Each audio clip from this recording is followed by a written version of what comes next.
Welcome to the Teaching Journeys podcast, hosted by Dave Roberts. Humanity possesses a unique skill, the ability to pass knowledge from one generation to the next. This podcast embraces that ability, offering learning opportunities through conversations with extraordinary guests. Dave aims to leave a positive mark on individuals around the world. So before you dive into today's episode, please share this podcast with your network, including friends, family, and colleagues. And please consider leaving a rating or review. Your support makes all the difference.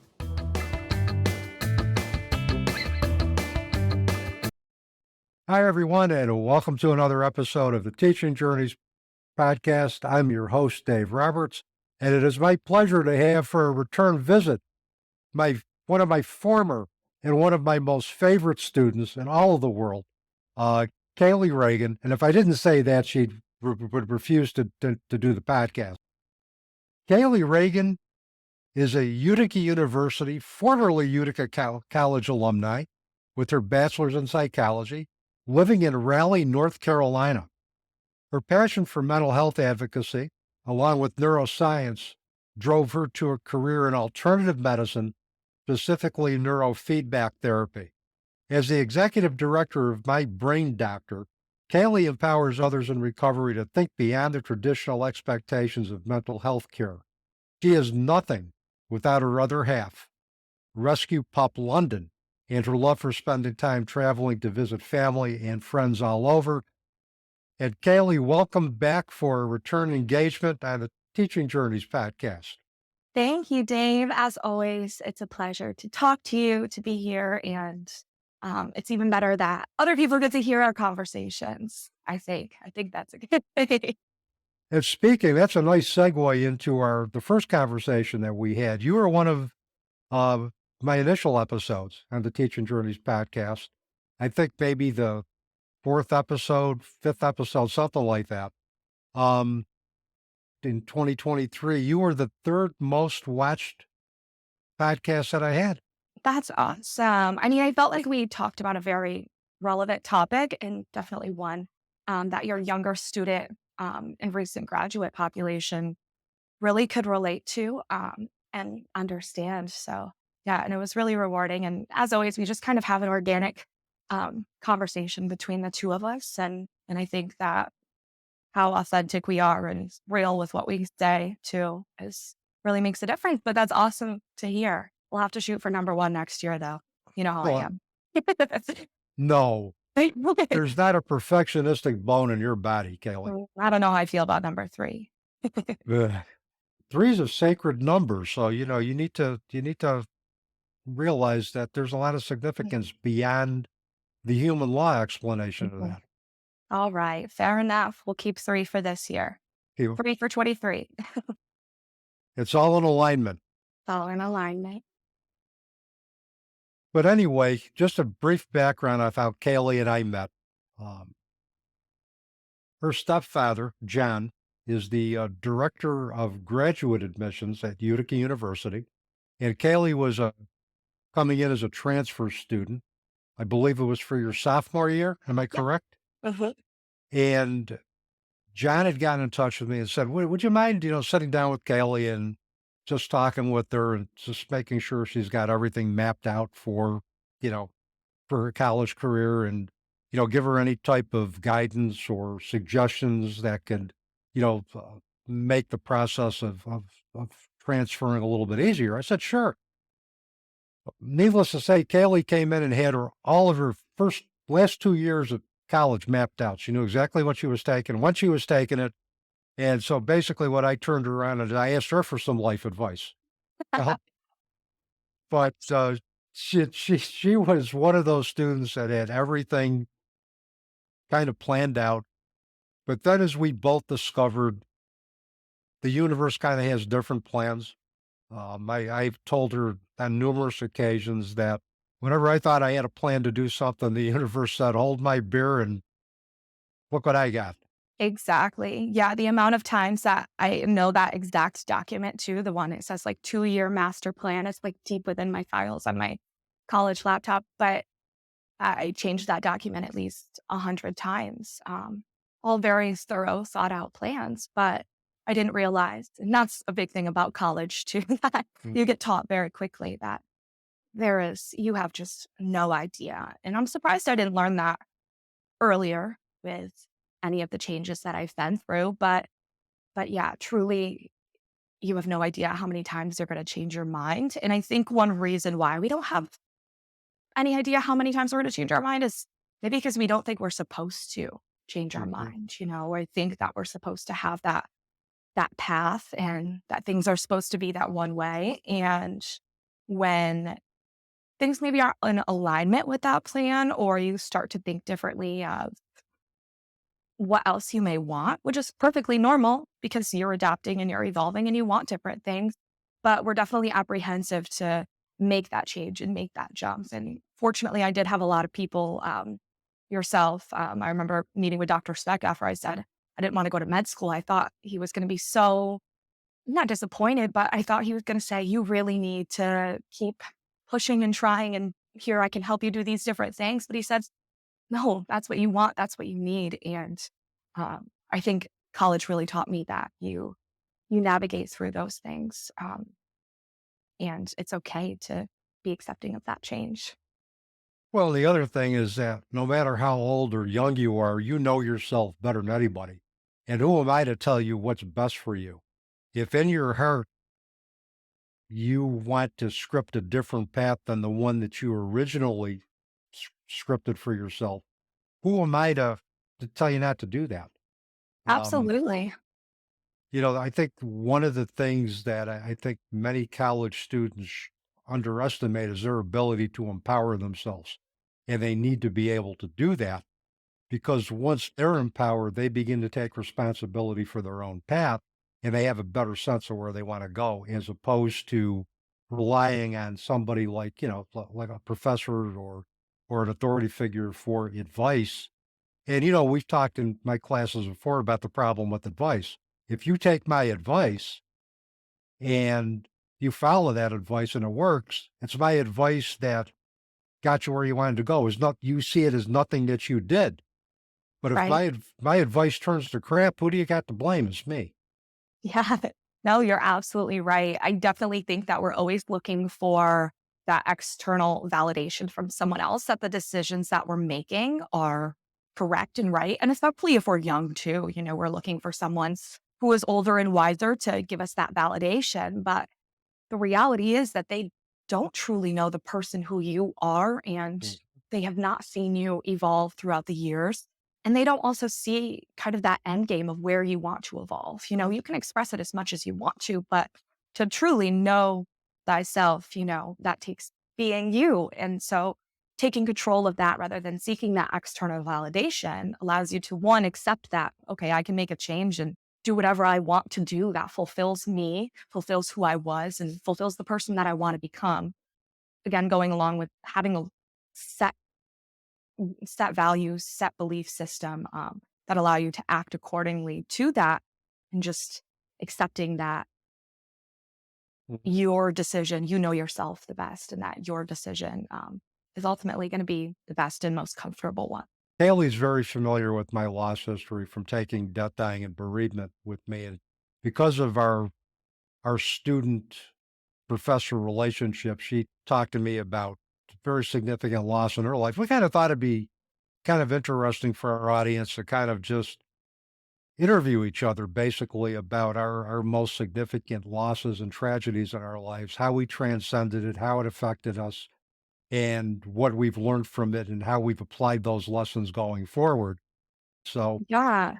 Again, going kind of back to how we met too, I didn't just solely need you. I also sought out your knowledge after reading something that you posted on Medium, and my stepdad shared it with me too. So I didn't just take his word that you were truly amazing and could help me academically, but I also was really, really intrigued by just the word that you use to describe your grief, how you were able to actually take the feelings that you were feeling, what you dealt with, and put it into words, because that was something that I always struggled to do. So I wanted to pick your brain, which I think I've been doing for the past 7 years now, Mm. and really understand how you found the words after your loss. I lost my dad when I was 12 years old. He was epileptic and he had a grand mal seizure that ultimately took his life. Um, I know Dave lost his daughter, and I lost my dad. And so that was a really important relationship to me, to really have that fatherly figure. Of course, he's my professor, but he still is a genuine, caring, compassionate human being. And I knew I could learn a lot of the things that my dad didn't get to teach me about life, how to deal with hardship. That my dad would have loved to continue to teach me throughout my life. And I knew that Dave could really, really be impactful. So I didn't just need you to live my 2-year plan. I definitely really wanted to learn from you, as we still have been doing. I think that after losing Janine, your story has been so powerful. And I am so grateful that you've taken everything that you have learned from transcending through that loss and are showing it to the world, because through your podcasting, through writing, through your book with Patty, all of those things are truly making a difference and in the lives of others. And I think part of this conversation and interviewing you today is me really wanting the world and your podcast listeners to know how they can find the words to feel the emotions that they're feeling after a loss. And yeah, So I'm going to take it. You're going to want to ask me some questions. I think But so. before we, and I am going to want to ask you some questions about your dad, but your father's name is Denny? Yes. Mhm. I saw a picture of your father and he looked like he was just, the smile he just had just spoke of mischief. And, That is, no, I would say it's very accurate. Sure. he would give you the business, and he was like a fun guy and somebody who was probably very easy to talk to and relate with. And, um, and I could see where you would miss his presence, particularly at 12 years old. I mean, just embracing again, embarking on womanhood, losing a parent at any age is tough, but particularly at that age, that had to be challenging on a lot of different levels. Yeah, it absolutely was. And I spent many of those years of my childhood from 12 until not that meeting you was kind of a turning point, but it did allow my perspectives to change. Plus, I was transitioning into adulthood as well. So I think that combination of having a new perspective and developing intellectually a little bit more um, allowed for me to do a little bit more healing. But those 8 years or 10 years or so were pretty difficult. Then as a child, learning how to navigate that. And and obviously when you lost Janine, you were an adult. And you had a period, I guess, of time between you lost Janine, you had a period of time, and then you kind of saw this maybe a beacon of light, or you kind of have this maybe a defining period of time, maybe not one specific moment, but a period of time. And I guess what I just described was mine as well. I had that period of time before I was able to really transcend my thoughts and feelings and come to terms with it a little bit more. Not that it's something that you ever fully come to terms with, but really able to make a leap in how I was feeling and processing that. So I guess something that I kind of want to ask you too is, what did that period look like for you? Whereas for me, I was a child, but so I didn't really think anything conscious, what seemed conscious or what seemed logical. I had childlike thoughts, and I'm really interested to see how that period looks for an adult. How can any of those, did you experience it any better or worse than I did? Is there anything that would make that period better for someone? someone as a child or someone as an adult even? Well, I think first of all, Kaylee, just to address the question about childhood, and one of the things is that depending on the age of loss, if let's say a child experiences I call it the transition from the physical body to the spiritual plane of a parent, let's say at 5 years old, that grief and the meaning of grief and loss is going to re-express itself as that child grows developmentally.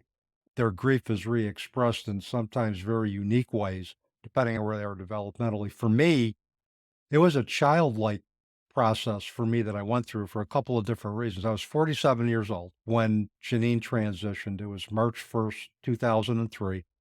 She transitioned after a 10-month battle with a very rare form of cancer called alveolar rhabdomyosarcoma, a connective muscle tissue cancer. It had metastasized. It was stage 4. And we were basically told by the oncologist that there was no cure for her cancer. We got her diagnosis and prognosis about 3 weeks after she gave birth to her only daughter and my first grandchild, Brianna. So for me, I went from being a excited grandparent to just also having recently received my MSW from SUNY Albany to all of a sudden finding myself as a parent with a child with a terminal illness. So you want to talk about, life turning on a dime and the emotional roller coaster. That just all happened before her illness progressed. And after she transitioned, it was like, and I told my wife Sherry this, I've told other people this. It was like I had to learn to walk all over again. I felt like a toddler because the world that I had built, the assumptions that I built around my world, my priorities, my values, all of that was put on the table. I had to reassess everything. I was a therapist at the time. Um, all the training in the world that I had and all the work that I did with clients didn't even remotely prepare me for having to bury a child. Um, so essentially, I had to learn to rebuild my world all over again. Much like I needed to learn how to re-engage in the world, much like a child learns how to initially engage in the world. Um, there were a lot of things that I think helped. I got a lot of support from just specifically from parents who had experienced the transition or death of a child. And also my students at Utica University, at the time was Utica College. I had started working there in January of 2003, about 6 weeks before my daughter transitioned. I got interviewed by, at the time, the department chair who was there, I think, before your time, Scott Smith. And Mhm. Scott, you remember, oh, you do remember Oh, Scott. Okay. mhm. And he hired me. And that was when Janine was having an upswing from the chemo. So I got the job, and then again, then the cancer remetastasized, and we were looking at a 1 to 3 month prognosis, but I couldn't quit because I was under contract. So after Janine transitioned, there were days that I just didn't have the energy to get out of my own way. But I would go to class, and I was teaching a night class at the time, and for those 3 hours, I was enveloped in kind of, I call it a blanket of love, validation by that whole Utica University community, by my students. Um, and that got me through a lot of tough moments, and it still does. I have a debt of gratitude to that university and to the students past and present. And I tell my students all the time that I have a deep amount of love and respect for them. Um, they gave me hope, and they let me feed off of their energy when I couldn't feed off of my own. And if it wasn't for that community, I wouldn't be sitting here talking with you. I wouldn't be doing what I'm doing. That was one part of that. They played a major role in that. And then as I began to progress in my grief, and I met a lot of individuals who gradually were giving me a different perspective to look at grief. It had some things that got me through that next moment, but I needed more. And that more came into the form of Patty Farina, Reverend Patty Farina, who I met through pure serendipity. Um, and she was an interfaith minister at the time from Long Island. I ended up finding myself in Long Island, and this is the short version, where she facilitated a spiritually transformative experience that allowed me to find peace with my daughter's passing in 2010, 7 years after she transitioned. And from there, it led to a friendship. She became a spiritual mentor. She became a friend. She became a guide. We would have marathon conversations about spirituality, how spirituality could align with my science-based beliefs of psychology, how they could be integrated, the importance of critical thinking. And every piece that she gave me stimulated my innate curiosity even more to see how these two worlds could coexist. And once I began to integrate spiritual practices with science-based practices, my whole outlook on life changed. My view about life, death, and life after death changed. Um, I truly have come to believe that our children, our loved ones, your father are there in some form of energy, that their consciousness never goes away, that we can connect with that at any time, and they can connect with us at any time. And it brings us to a state where we can have a pure spiritual relationships minus the human experience contracts that sometimes causes conflicts in the physical existence. And it was all because of Patty's influence that allowed me to see that. And as you know, you mentioned the book that we had written earlier, When the Psychology Professor Met the Minister. That was a book that pretty much outlines how we met the spiritually transformative experience, the importance of critical thinking for the younger generation, and how psychology and spirituality can merge to help individuals transcend challenges. So, um, and from there, it's just been a continued progression of innate curiosity and me wanting to continue to learn, and to grow. And I've determined that even at 68 years old, I still got a lot of growing up to do. And if you talk to my wife, she'll tell you I got a lot of growing up to do. Yeah. So, but yeah, we continue to grow, and and also I think it's pretty cool that you're interviewing me, because now the student becomes the teacher. And that's what I wanted. We're all students and teachers. I can learn from anybody, young or old, anytime. It doesn't matter. Um, Everybody's got something to teach me, and that's what I've learned along this path. And I've also learned that it's never too late to heal past trauma from relationships. That that again, and it's all because of the teachings that I underwent with Patty, and also her encouragement to engage with other spiritual, like-minded teachers that helped me realize that time is relative when it comes to a lot of different things. And I know it's informed my teaching. I have a deep love and mutual and respect for my students. When they are hurting, I hurt. Um, if a student tells me that they have a parent who's sick, if they have a loved one who is sick, it brings me right back to the days with my daughter. And if they're crying, I'll cry along with them, because it's just that's how much it touches me. Um, that's how much my students impact me every day of their lives, um, whether they know it or not. Yeah. And so all of that, I think, has been helpful. You mentioned it doesn't go away, but we learn to integrate it. You're never going to forget your dad. I'm never going to forget my daughter, and I'm never going to forget those ancestors including my four-legged ancestors, my pets. I'm never going to forget them. They're always going to have a place in my heart. And who they are, the best qualities of them are going to remain within me, and it's going to, that's going to manifest in everything I do. When you see that kind of young, playful energy come out, you've seen that come out in me a lot of times in the classroom. Sure have. Yeah, you have seen that. And I always firmly believe that's my daughter's energy, and her essence has become a part of me. So we're a package deal. Yeah. Um, and so I don't know if that answers your question, but that pretty much will give you a kind of a nutshell in terms of what the progression was like for me, why in many ways I kind of went back to, it was like childlike for me to Right. have, because I had to take childlike steps again because I was transported to a place that was unfamiliar and terrifying to me. And it took me a long time to make sense out of my world. Right. Is that something that's common that you see in other bereaved parents, or not just parents or anyone bereaving in general?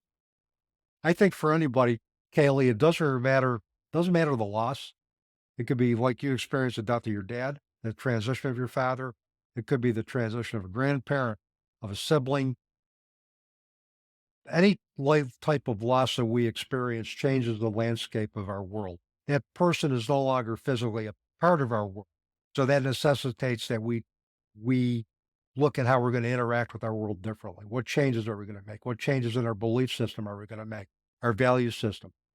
How are we going to adjust to the physical absence of our loved ones? How do we accept that our world is different? And acceptance isn't about closure. Acceptance is about, okay, I realize that my world is different. It's changed, but I'm going to make a conscious choice to re-engage in my world with meaning, to treat my fellow human being with love and beneficence. And bottom line, Kaylee, what's going to get us through all of these challenges that we have is love and compassion Yeah, towards definitely. ourselves and others. Right. And those are, you said that you had to basically reassess your entire value set and change what those were. And of course, some of those I'm sure that you already had in your life, and it wasn't a complete overhaul. Things like love, you obviously had that. Being a parent, being a husband, those are things that you still were able to feel. But as a child, I didn't have any of those really belief systems or values quite yet. Um, I'm sure I had some of them. So my loss basically was me creating. I never really had a before of who I was before. Most of my life, my core memories, me really remembering things, is all afterward. And oftentimes I think, who is the person that I would be if I never, not if my dad were still here. I try not to think about things that way, but who would I be if that tragedy never impacted me the way it did? Um, So who would you be? I don't know. It's funny because the only thing that I really remember is that I really wanted to be an interior designer. And it's so funny how, and it's normal for for what you want to be when you grow up to change at a young age, but maybe I would be an interior designer. And I love the person that I became through my tragedy. I think that everything, that whole period, made me very resilient. It gave me a lot of strength, and it gave me a lot of understanding of the world and the way things are. However, um, do you miss anything about the way that you were before, or do you really see it as only positive changes? Well, first, if you were going to ask me the type of person I was when I was 47 years old, as opposed to now 20 years later, at Mhm. 68 years old, I would need a search party to find that person. I couldn't even begin to tell you who that person was at 47. That's how stark the transformation was. I think I had elements of love and compassion, and those things kind of grew exponentially after my daughter's transition. But there are things that I like about myself now in terms of my growth as a result of the challenges with my daughter's transition that would not have happened had I been 47 years old. So I think when you look at it in terms of growth, I think I've grown more at Mhm. 47, at 68 than I did at 47. And I would hope I would. I wouldn't want to be the same person I was at 47 because that means there'd be no growth. And that There, growth happens either way, right? In yeah, your yeah. age, as you age, your growth happens inevitably. But I think that something that life altering Mhm. really acts as a catalyst to that growth. And it does. And what about you? Now you're 12 years old. Did you find that as you got older that you grieved the loss of your dad differently at let's say 16 than you did at 12. Oh, absolutely. I felt like I was like running I felt like I was um, a multi-athlete in track, right? So you have many different events that you do, and they're all very difficult, but you essentially have to be skilled in all these different events, right? And it's just like you're going from one event to the next. Every other person on the track team is kind of do a couple events here, one in the morning, one at night, but no, that multis, they're going all day long. And that's what it felt like. I felt like I was just constantly like really quickly going through a lot of very hard challenges where I was sprinting for 30 seconds and things were really difficult. But then a couple of years later, I was doing something completely different. Whereas I was still grieving, I was still at the track meet, but I, throughout the day, throughout the years, I really changed what I did, but they all equally felt like I was really sprinting. Does that make sense?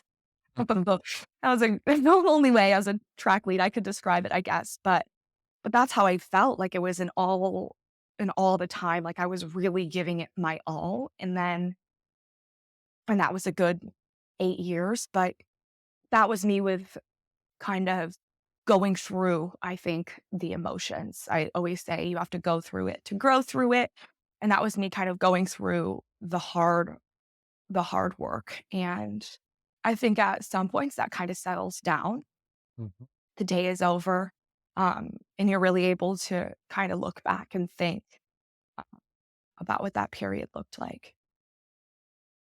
And and that's, I feel like, how I've been in the past few years is I'm able to reflect on how all of that made me feel. Um, and I felt all of the feelings. My poor mother, my poor family, but when I lost my dad, I felt it all. I was not keeping anything hidden about how I felt. And I was hurting. And now I'm able to, I guess, retrospectively look back at that hurt and also just love that girl too, like give that girl so much love.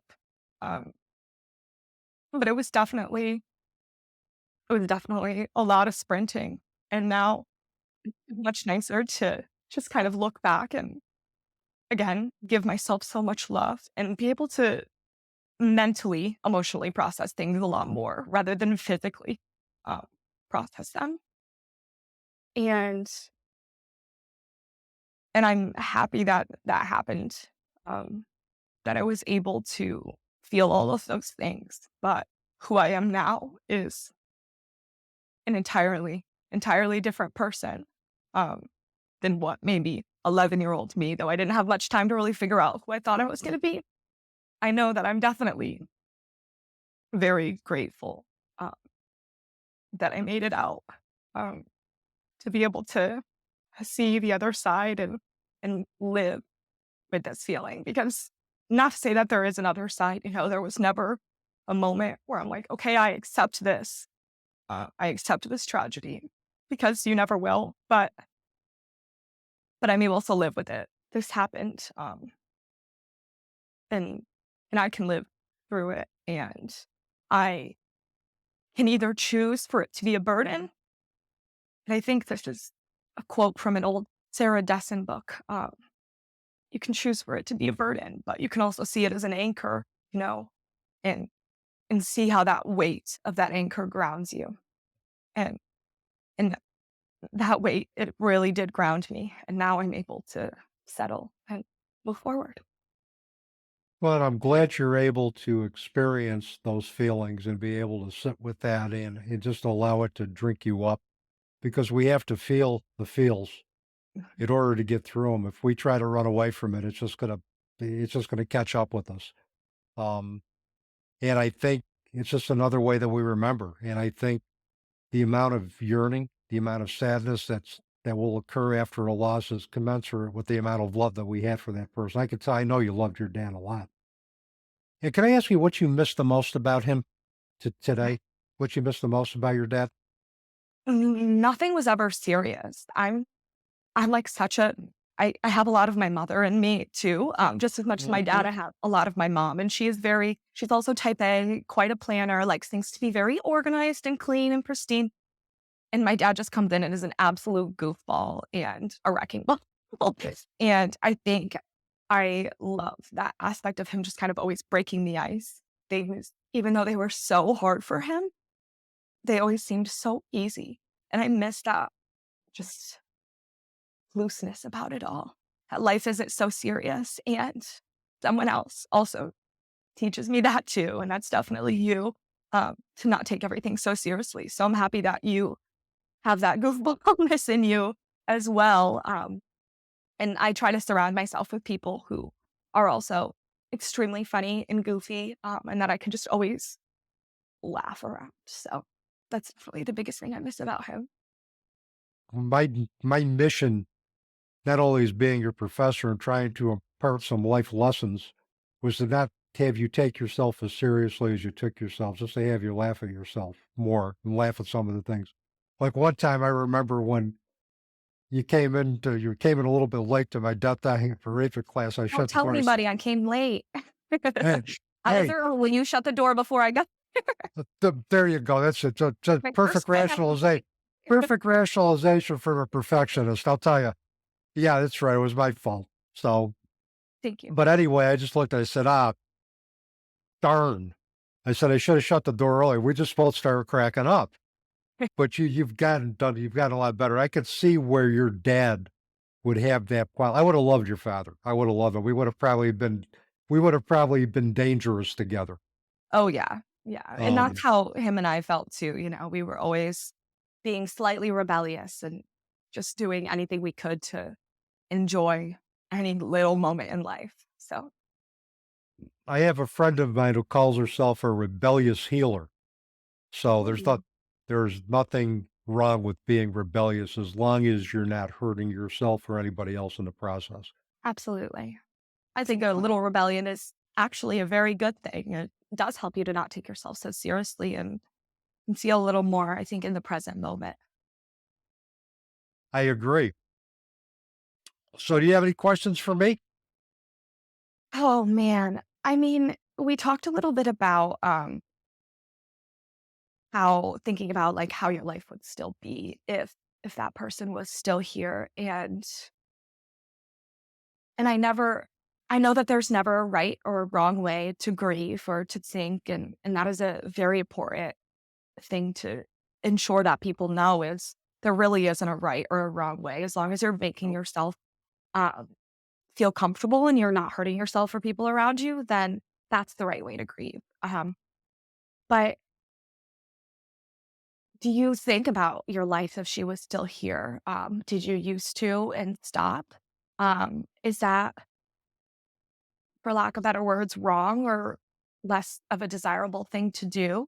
What do you think about that? Grief is a very circular process. Since my daughter transitioned, I threw stage theory out the window. Um, I used to do stage theory of grief when I was working with individuals who were substance users, and I look at myself now and say, "Boy, I, if I could kick my own butt now, I would." I know, You know, that's tough to hear. It's tough for to doing that. admit, Yeah, oh yeah, but it was. I mean, it was right? really turned out to be flawed thinking on my part because research has proven that individuals don't grieve in stages. And for me, grief is always, as I've learned, is a very, very circular journey, which means the raw pain of grief can surface at any time. So are there days that I wonder what my life would be like if she was around? Absolutely. And there's nothing wrong with that. It's just a product of what's going on in the moment. If I see another family that has children, and let's say a young lady that has the energy of my daughter, or even is physically similar to my daughter, I'm going to start thinking, boy, what if that were me? What would my life be like if she was still here? And there's nothing wrong with that. It's just a product of the human experience, and it's also a reflection of the fact that we remember our loved ones for the remainder of our lives. For as long as we're going to be on this planet, we will remember those we have lost. And there's nothing wrong with that. There's nothing wrong with that at all. Absolutely. Right. And again, it's just about, and I know I wrote a little bit about this too after reading your book, but it's about finding that gray area of thinking, whereas this person does not have to be entirely gone from your life. You still are allowed to think about them. You're allowed Mhm. to think things that maybe you think you shouldn't, right? Imagining if they were still here. You can think about any of those things. And there's not any right or wrong way that you remember your loved one or that you should feel about them, especially after losing them, whether it's Mhm. tragically or not. No matter how much time you have to prepare, whether it's your goldfish or your child, it doesn't matter. Um, and I think oftentimes people have this idea who haven't studied grief and gone through any of this traumatic things like we have. They they have this idea of grief and how we should grieve.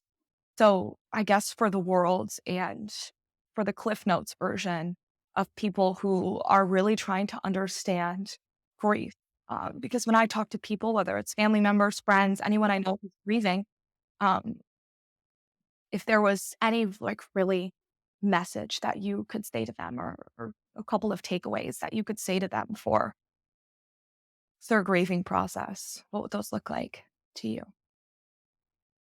One is see your grief through your own eyes, not through anybody else's. Grieve in a way that you see fit. Show grace to yourself. If there are days that you do not feel like engaging with the world, if you feel you need to just kind of tune out, allow yourself to do that. Trust your intuition. But at the same time, balance that with reaching out and engaging in the world, for finding meaningful support, for trying to do something, even the smallest thing that you can think of to have you kind of get both feet into the land of the living again.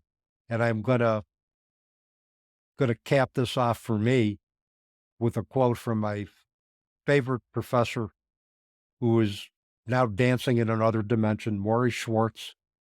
Death ends a life, not a relationship. Always keep your loved ones close to your heart. Create some type of activity where you can connect with their memory. Always keep them close and Yeah, keep that relationship alive. Even if when the physical body expires, the essence of who that person is always remains alive. Stoke that. right. Absolutely. That grief only exists because of the amount of love that was there in the first place. And that love that you have for that other person never has to change, never has to die. But some of it does have to be given to yourself in the process too. I love that you said to give yourself grace because that's the most important thing. Like we said at the beginning, we're looking for that external validation. And especially as a child, I was looking for somebody to tell me I was doing the right thing. Um, that person though is never going to be gone from your life. And however you choose to be with them still, Mhm. um, that's the most important thing. And Kaylee, I'm going to tell you this as your ex-professor, and also I consider you to be part of my family. So as your surrogate father, if you would, I can edit that part out if you don't want me to No, put that in the I have a podcast. lot of fathers.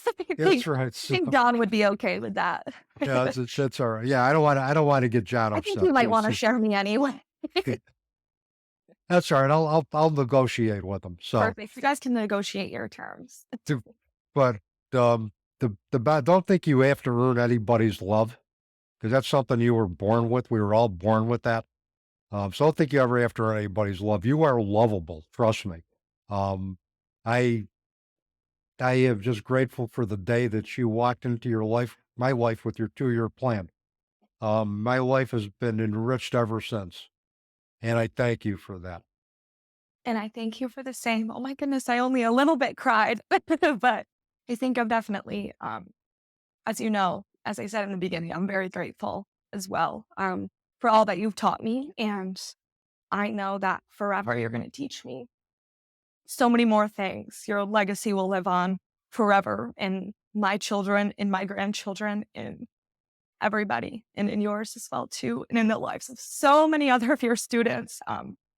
So thank you for obviously coming to us and allowing us to help heal you. But anything we can do to still return the favor, you've definitely thanked us with all the knowledge and wisdom you've given every one of your students. I have never, ever, I've heard of a lot of complaints about a lot of people that I absolutely adore, but I have never heard a complaint about any one of your courses, the way you've treated someone, um, anything of that nature. You have always been a light in all of your students' lives. So thank you for that. Thank you for allowing me to interview you a little bit and just ask you some questions that pop into my head when I think about grieving, and that I think would be really important for other people to know all about how we kind of experienced our journeys and how they can experience their own and not feel like they're doing anything wrong.